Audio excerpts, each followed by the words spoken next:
Okay, so EV tyres, do you need them? Is there a point? And what is important when you're looking for tyres for your EV? So this question was posed by one of my members, so massive thank you to all my members. There's a priority chat section and also member videos, so if you're interested then check that out.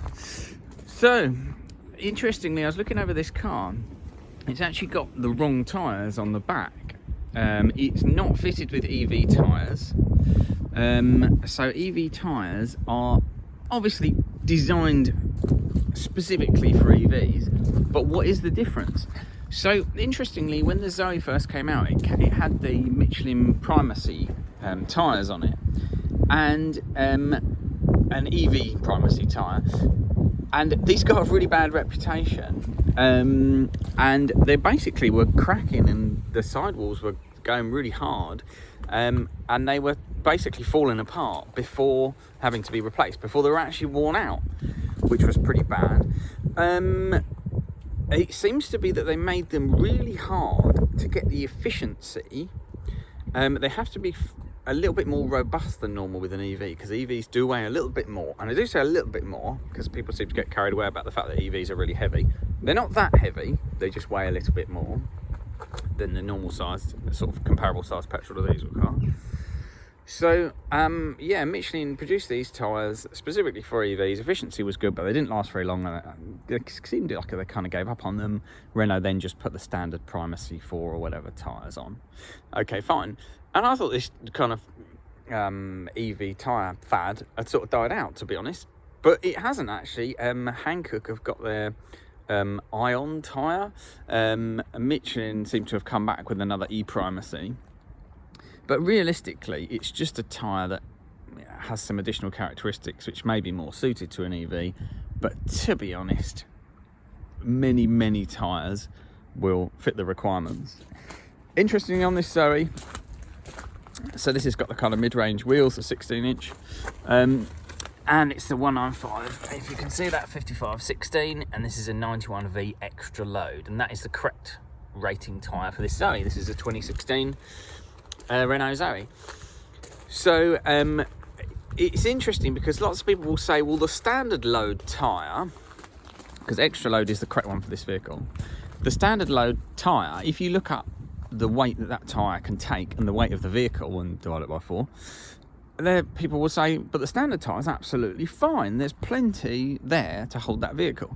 Now the weight in this vehicle is not necessarily evenly distributed. And even if you look at sort of gross weight with the loaded vehicle, people say, oh, there's plenty there. But if you think about the vehicle moving and then you're braking, load is shifting as in sort of dynamic load. So obviously there's going to be more forwards load when you're braking. And the extra load is the correct rated tyre for this car. Interestingly, on the back, someone's put in kind of standard budget. 105, 55, 16 is its correct size, but it's an 87 and V for speed. 87, so that is the wrong tyre for this vehicle. Now, does it matter?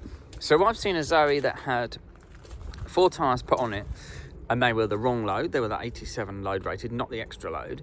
And interestingly, after about a year, they were badly cracked, and they were a premium brand, very long established, well-known premium tyre brand.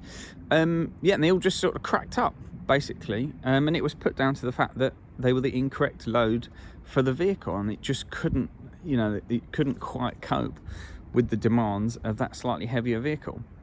So what is important? So you don't have to have EV tyres.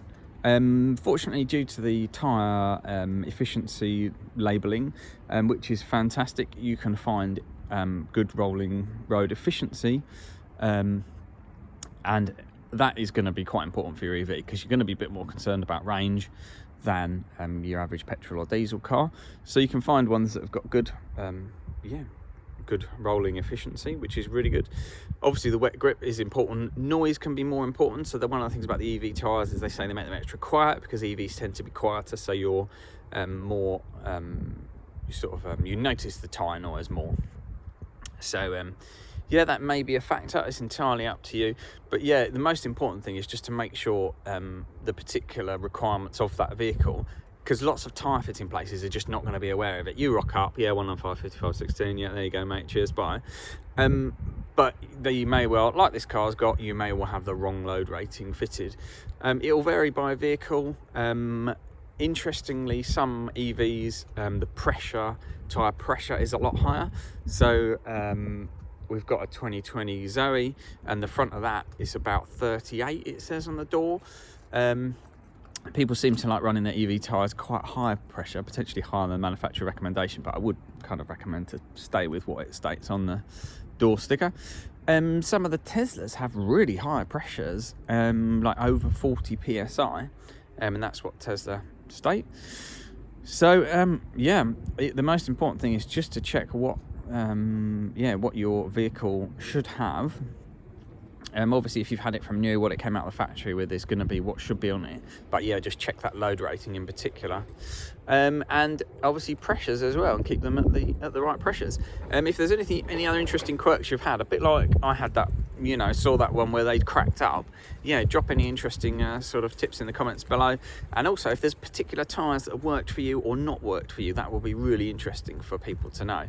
So I hope that's interesting. I hope you can hear me. It's a little bit windy. Yeah, another shout out to my members, and I'll catch you later. All right, cheers.